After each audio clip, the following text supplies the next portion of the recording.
Imagine the shock. It's dawn over Tokyo, April 7th, 1945. For years, Japanese military leaders had promised their people one simple truth. No land-based American fighter could ever reach their shores. It was impossible. A fantasy.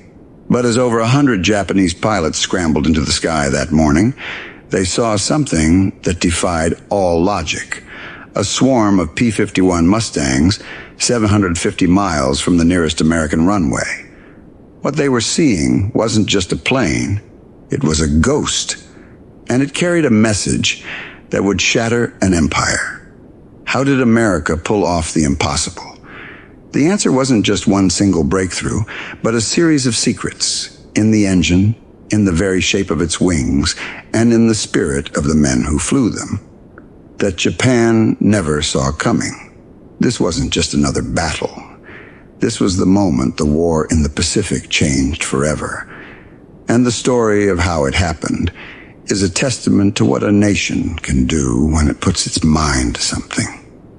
Many of us remember the stories from the boys who came home from Europe. They talked about the Mustang as the plane that broke the back of the German Luftwaffe. The one that finally let our bombers fly to Berlin in broad daylight and come home in one piece. It was a legend before it ever saw the Pacific. But what made it a legend wasn't just American know-how. It was a remarkable partnership. The plane was born from an American design, sleek and forward-thinking, but its heart came from Britain, the legendary Rolls-Royce Merlin engine. It was this marriage of American aerodynamics and British power that created the P-51D, the finest long-range fighter the world had ever seen. However, a great plane sitting on a runway in England is one thing. Getting it across 750 miles of open, unforgiving ocean was another challenge entirely. Think about that for a moment. That's like flying a single-engine plane from Los Angeles, California, all the way to Little Rock, Arkansas. But instead of farms and towns below you, there's nothing but the cold, gray Pacific. No alternate airfield, no place to land if something goes wrong. For any other fighter of that era, it would have been a one-way trip, a suicide mission. The pilots knew it, the planners knew it, and the Japanese were absolutely certain of it. So what was the first secret that turned this impossible flight into a routine mission? It was all about the engine. The American-built version made by Packard was called the V1650. It was more than just a motor, it was a masterpiece of engineering. Unlike Japanese engines, which were powerful but thirsty and struggled in the thin air of high altitudes, the Merlin was different. It had a revolutionary two-stage, two-speed supercharger.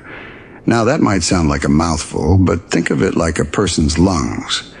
A normal engine, like the ones in Japanese fighters, had a single-stage supercharger. It could take a deep breath at lower altitudes, but once you got up high, around 20,000 feet, it started gasping for air. The air is just too thin up there. But the Merlin's two-stage system was like having a second set of lungs. The first stage would compress the thin air, a special cooler would make it dense, and then the second stage would compress it again, forcing rich, oxygen-heavy air into the engine. This meant the Mustang didn't just fly at high altitude, it thrived there. At 30,000 feet, where Japanese fighters were struggling to stay in the air, the P-51 was still flying at over 400 miles per hour, almost as fast as it flew at sea level. But it wasn't just about power, it was about efficiency. The Merlin engine was a beautiful piece of machinery that, when set to cruise, sipped fuel like a gentleman enjoying a fine bourbon. It burned only about 65 gallons an hour. This incredible fuel economy was the key that unlocked the Pacific. It meant a pilot could fly for hours, patrol over the target, engage in a dogfight, and still have enough fuel to make that long, lonely trip home. It was a technological advantage the Japanese simply could not match. Their engines were built for short, Defensive fights over their own territory, not for crossing oceans. If you've ever appreciated a well-built American engine, from a classic car to a modern truck, you can thank the spirit of innovation that went into power plants like the Merlin. It's that kind of quality that has always set our engineering apart. And if you agree, let us know in the comments what you think the greatest American engine of all time is. Of course, a powerful and efficient engine is only half the battle. You can have the best engine in the world, but if you put it in a plane shaped like a brick, you're not going anywhere fast. The other great enemy of long-range flight is something you can't even see: drag. It's the force of the air pushing back against the plane, slowing it down, and forcing the engine to work harder and burn more fuel. For decades, aircraft wings were designed in a way that was good, but not great.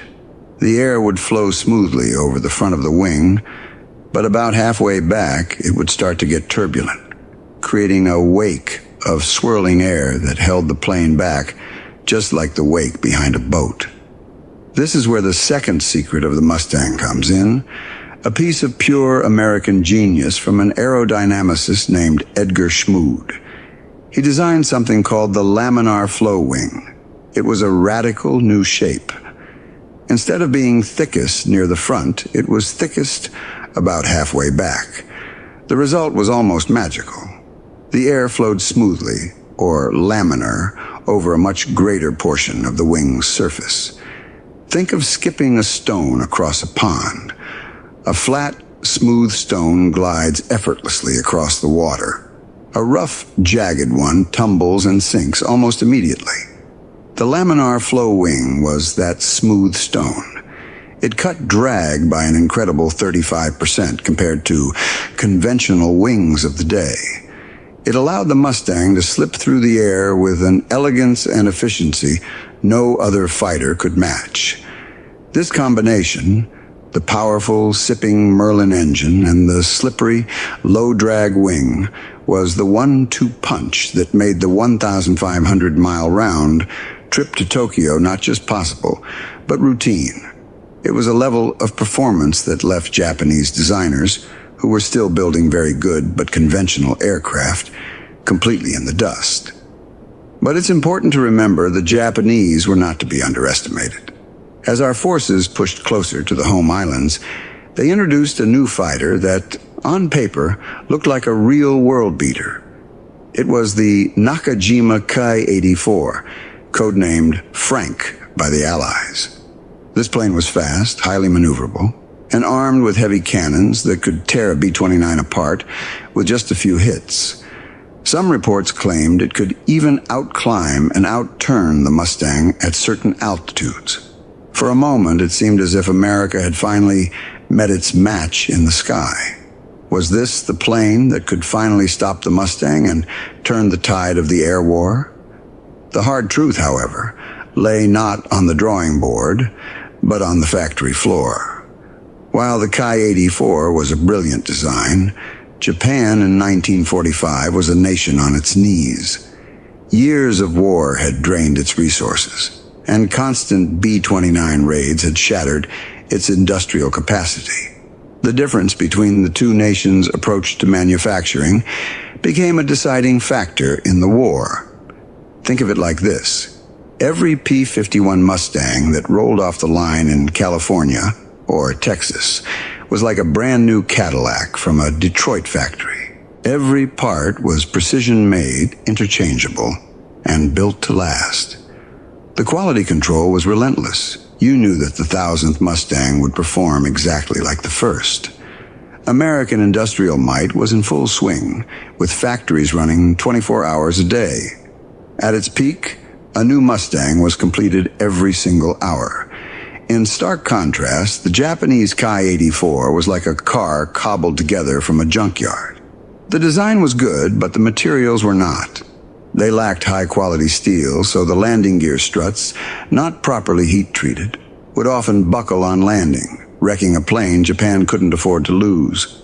The powerful Homar engine was a complex beast that required incredible precision to build, something Japanese factories under constant bombardment could no longer provide. Pilots never knew what they were getting.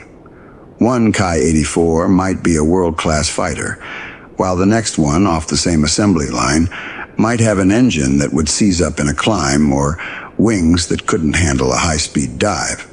Add to that a crippling fuel shortage. While American pilots flew on high-grade 100-octane gasoline, Japanese pilots were using low-quality 87-octane fuel, sometimes even mixing it with crude alcohol distilled from sweet potatoes or oil from pine tree roots. This wasn't just a disadvantage, it was a catastrophe. It meant that even their best planes couldn't produce their rated horsepower. It was a war of abundance versus scarcity, and that battle was being won thousands of miles away in American factories and refineries. For a generation of Americans who built this country on the factory floor, this part of the story is something to be proud of. If you or a family member ever worked on an assembly line, building the tools that won the war, we'd be honored to hear your story in the comments. Now, let's go back to that fateful morning, April 7th, 1945. Put yourself in the cockpit with Major James Tapp of the 15th Fighter Group. For hours, there's been nothing but the steady drone of your Merlin engine and the endless blue of the Pacific Ocean below. The mental strain is immense. Every flicker of a gauge, every unusual vibration sends a jolt of anxiety through you. You're strapped into a tight space for what will be an 8-hour mission, legs cramping, body aching. But you trust your machine. You trust your training. And you trust the navigator who plotted your course. Then you see it, a landmark that feels like a miracle, the snow-capped peak of Mount Fuji. You've made it. You drop your wing tanks, those big 110-gallon drop tanks that got you here, and they tumble away into the morning haze. Your 650 caliber machine guns are fully loaded, and your blood is up, because you're not alone anymore. Coming through the clouds is the enemy. The dogfight over Tokyo was a brutal lesson in technological and tactical superiority. The Japanese pilots, though brave, were completely outmatched. They were used to their traditional three-plane formations, but their coordination was falling apart. The experienced veterans were mostly gone, lost in the great battles of the Pacific. These new pilots were young, with as little as 50 hours of flight time, compared to the 600 hours an American pilot had before even seeing combat. They were hesitant. Their tactics were by the book, and their equipment was failing them. American pilots, on the other hand, used tactics perfected over Europe. They had a 100-mile-per-hour speed advantage, and they used it. This was called boom and zoom.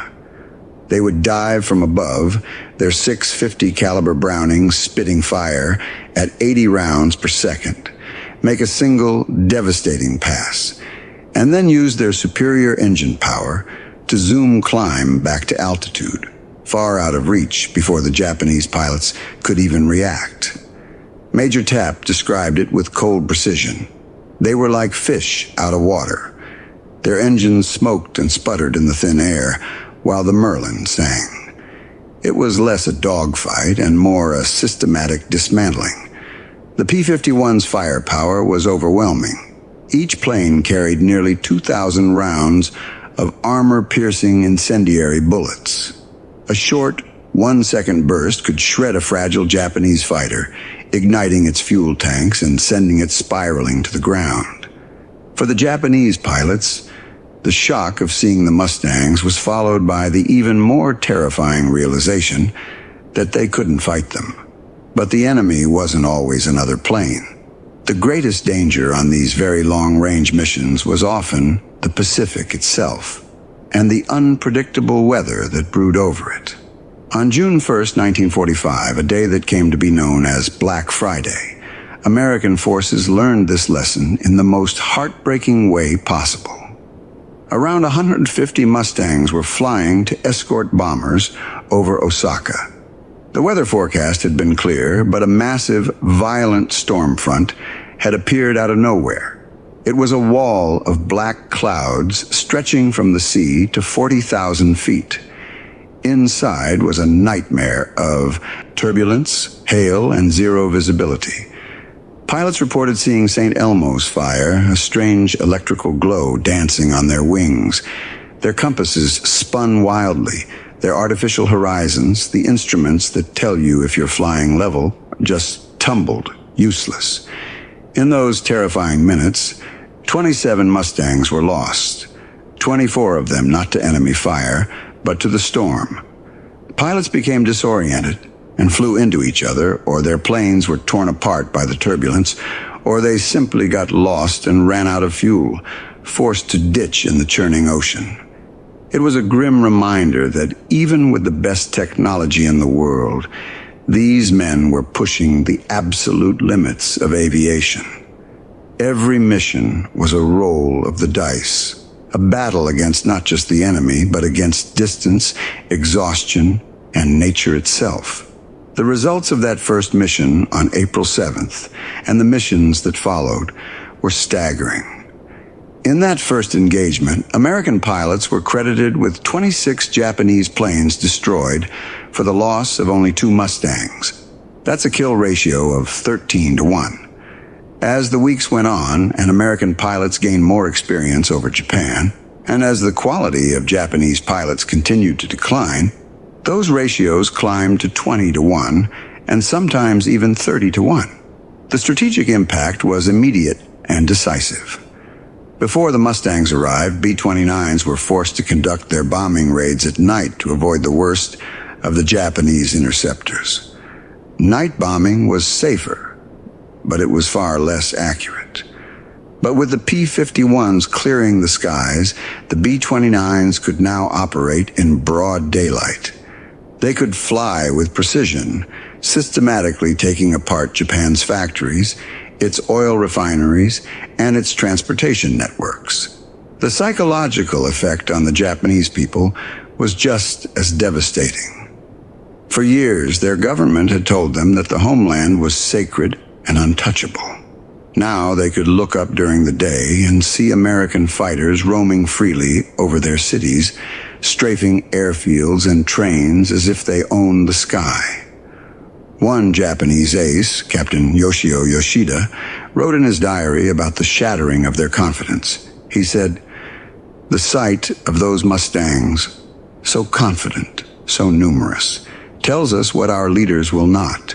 The war is lost, and we are simply waiting to die." This wasn't just about winning a battle. It was about breaking the will of a nation. The Mustang had become a symbol of a reality Japan could no longer deny. Their sacred homeland was defenseless. And every time a P-51 flew over the Imperial Palace itself, that reality hit home a little harder. Many of us have probably heard a story or two about what it was like back home during the war, the sacrifices people made. But every bolt tightened in a factory, every gallon of fuel refined, was a direct contribution to moments like these. If this channel has helped you connect with that history in a new way, consider subscribing. It allows us to keep telling these important stories for a new generation. In the end, it all came down to a brutal, undeniable math. The United States produced over 15,000 P-51 Mustangs during the war. Japan, in total, managed to build about 3,500 of their best fighter, the Ki-84, and many of those never even saw combat, destroyed on the ground or grounded for a lack of spare parts. America was training 30,000 pilots a year, each one a professional with hundreds of hours of experience. Japan was throwing teenagers with less than 100 hours of flight time into the cockpit. For every pilot Japan trained, America trained 10 and trained them better. It was a war of attrition that Japan could never hope to win. By August of 1945, when the B-29s Enola Gay and Boxcar flew their fateful missions to Hiroshima and Nagasaki, they flew without fighter escort. Not because none was available, but because none was needed. The skies over Japan were empty. The once proud Japanese air forces had been completely and utterly swept away. The P-51 Mustang had done its job. It had proven that in modern war, courage alone is not enough. Victory belongs to those who can blend innovation, industrial power, and the skill of well-trained men into an unstoppable force. The shock those Japanese pilots felt over Tokyo was the shock of a new reality. It was the sound of the future arriving, carried on the wings of what many still call the perfect fighter.